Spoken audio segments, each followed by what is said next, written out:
होणार नाही.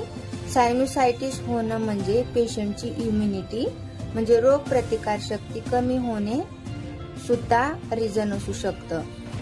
त्यामुळे फर्स्ट ऑफ ऑल आपल्याला आपली इम्युनिटी वाढवायची आहे आणि होमिओपॅथीने आपण आपली इम्युनिटी आणि सायनुसायटिस कायमचं घालू शकतो. म्हणजे डिपेंड्स ऑन आवर इम्युनिटी आहे. तर मोस्ट इंडिकेटेड मेडिसिन म्हटलं तर नॅट्रम अर्सेनिकम 30.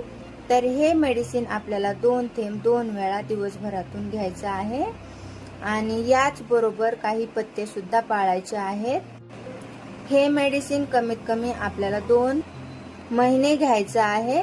खूप छान रिझल्ट पेशंटला येऊन जातो. तर असेच तुम्हाला वेगवेगळे व्हिडिओ वेगवेगळ्या आजारांवर पाहायचे असतील तर नक्कीच माझ्या चॅनलला सबस्क्राईब करा, जेणेकरून तुम्हाला सगळे माझे नोटिफिकेशन मिळून जातील.